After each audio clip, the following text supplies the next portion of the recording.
Many of us are really into trying to save the planet.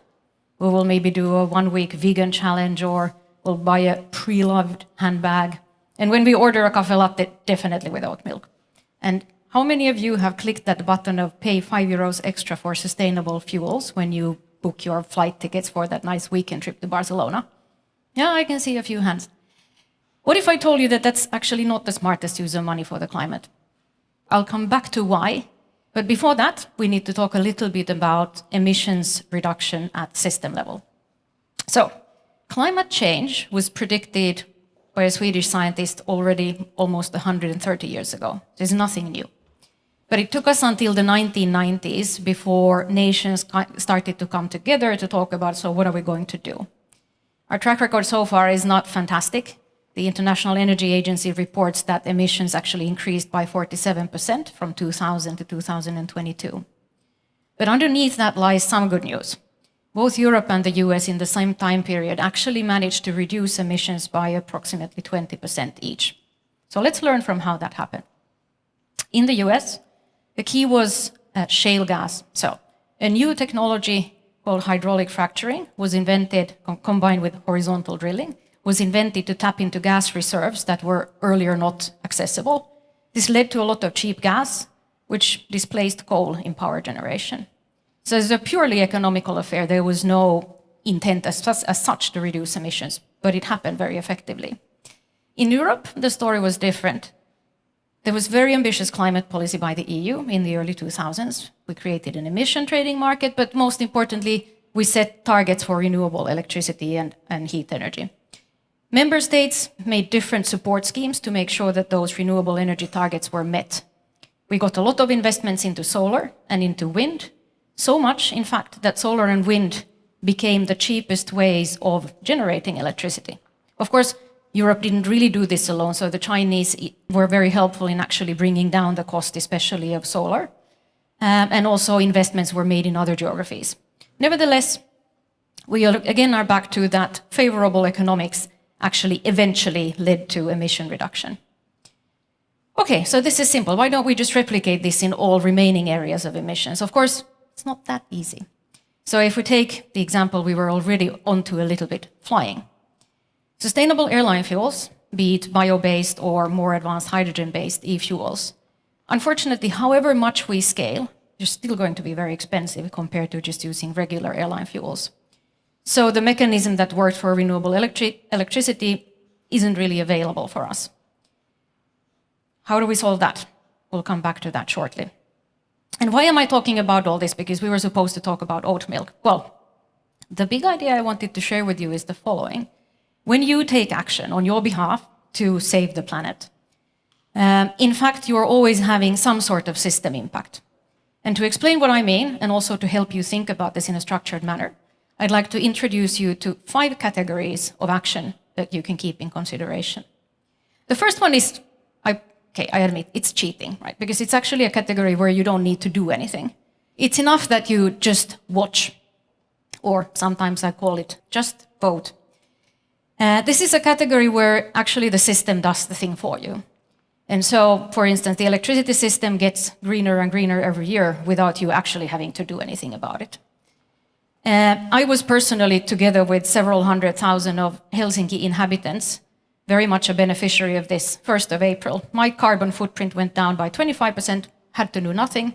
Helsinki district heating company closed down the last remaining coal plant, and my costs for district heating went down. Fantastic.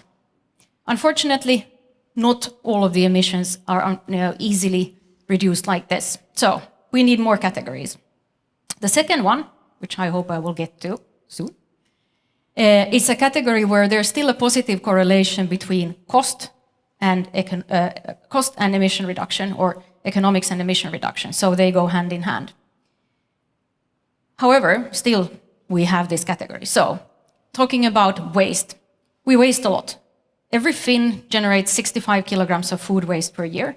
If you add up that and calculate the emissions, it would be the equivalent of basically more than doubling all the electric vehicles we have running in our streets and on our roads. So it's a huge emission contributor. We also waste other things. We waste energy. who doesn't have more shoes than they use, etc., etc. So we're pretty good at wasting. No system will force us not to waste. It is action that we have to take. And on food waste, I know this very personally. So I come from a family, actually, with roots here in Österbotten, where the thing is, you can never run out of food when you are actually having friends or family over. Like, you completely overdo it. And I know that it happens every time, and still it's very, very hard to change it, because it's a tradition handed down generation to generation. And I really need to try to convince my other family members that it's okay that maybe we only have a 30% safety margin and not an 80% safety margin. So it's hard, but I know that I have to do something about it, because again, stopping wasting has huge system implications. We're able to feed many, many more people with much less resources if we can fix this, not to mention all the other areas where we actually waste. So here there is system impact, but system ain't doing anything for me. It's up to me. Let's get to the third category then, where the relationship between emission reduction and economics is already slightly more complicated, but still in the end, they go hand in hand. This category reminds us of what I told you about European power generation. So I called it buy to scale on a sort of individual level. A great example here would be electric vehicles. So in principle, in many geographies, electric vehicles are actually cheaper than combustion engine vehicles on a lifetime basis. So yes, it's more expensive to buy, but then the electricity is cheaper than the fuels.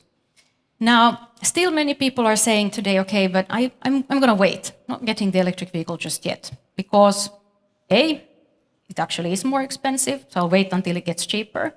B, the range is, it's not, I want more. And what about the charging networks? They're not dense enough. I'll wait until there's a charging pole, everywhere I go. Thing is, if we all wait, we'll all be waiting forever. Because unless we get that scale up, none of these problems that people are referring to will be solved. So the EVs will only be cheaper if the volumes grow, and there will only be more battery range if there's money pouring into the industry to develop longer battery range, and so forth. This example, of course, is a bit extreme because not everybody wants a car and has a car, but the same dynamics still are at play for, say, your favorite shampoo in a more sustainable packaging, or maybe a garment made out of a more sustainable fabric. So it's a phenomenon that's there for real. And there is one product category where we already have seen the economics play out, or the dynamics play out. And guess what? That's oat milk. So 5, 6, 7 years ago, oat milk was a real premium product, cost much more, quite few brands, but still people decided to actually buy oat milk, to a point where oat milk supply has grown tremendously. There's tens of brands. The price difference between dairy milk and oat milk has shrunk into as little as maybe 20 cents per liter. So we've actually seen the dynamics at play from something that was originally a scarce thing, more expensive, became something that's available at large scale. It has been basically commoditized. We could call it the oat milk effect if we wanted to. So buying to scale actually is a thing. It exists, and oat milk is a fantastic example of how those dynamics work. Let's then get back to the example that I said was not maybe the best use of money. So the €5 for the sustainable airline fuels. And that, to me, falls into a category of what I call pay up or give up. So if you spend €5 on sustainable airline fuels, you're not making a huge difference, making a very, very tiny difference, maybe a few deciliters. If you really wanted to make a difference for your flight, you would probably have to spend as much as the flight ticket cost you, so double the amount. The airlines offer that option. How many of us use it? Not really. Second problem is that if you wanted to spend only €5, or not problem, but the second point is, if you wanted to spend only €5, you'd rather spend it on switching from dairy milk to oat milk, because the emission reduction you get by doing that is almost twice as big as by doing the switch on the airline fuel side. Okay, so could you do more with oat milk? Then you could just fly to Barcelona and back and just drink a lot of oat milk. Well, it doesn't quite work that way. You would need to start from drinking 6 cafe lattes with dairy milk every day of the year. And then, for the next year, you would only drink those with oat milk. I'm not sure that anybody of you really does that. 6 cafe lattes per day, every day, all around the year is maybe a little bit too much. So, if we can't compensate, we either have to pay double the ticket, or we can choose not to fly. At least not always. 70% of all flights in Europe are actually leisure flights.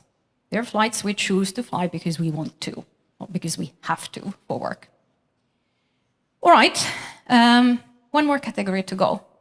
And this is the one that creates most emotions, even if, again, the relationship between reducing emissions and saving money is actually typically in the right place. But this is now one where lifestyles, people's sometimes even deep beliefs seem to be at play. So I've called it Your Choice, Your Impact.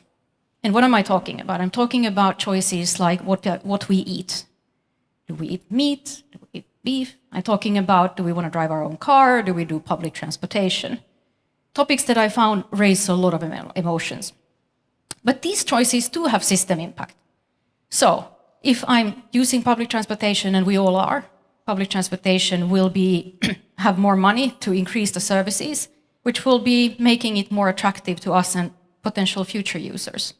So even if it's our personal choices, we cannot deny that they have a system impact. Shall we go back to answering the original question? Will I save the planet by drinking oat milk? Well, if you already bought the oat milk, it's in your fridge, please drink it so that it doesn't end up as food waste. That's a tick mark for saving the planet. If you think about drinking oat milk as creating an oat milk effect and actually getting over that hurdle of making something that's originally more expensive actually to be very cost competitive with the more emitting solutions, then absolutely. So as an analogy, yes, you can. If you try to drink oat milk to compensate for your flights, I'm pretty sure you will be quite feeling not very good afterwards, after all that oat milk you've been drinking. So, not really. And of course, you don't have to drink oat milk if you don't like it. We can reduce emissions in many different ways.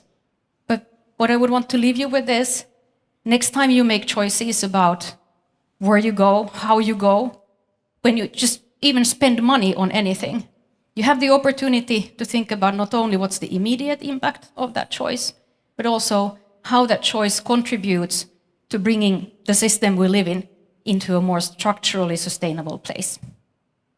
Thank you.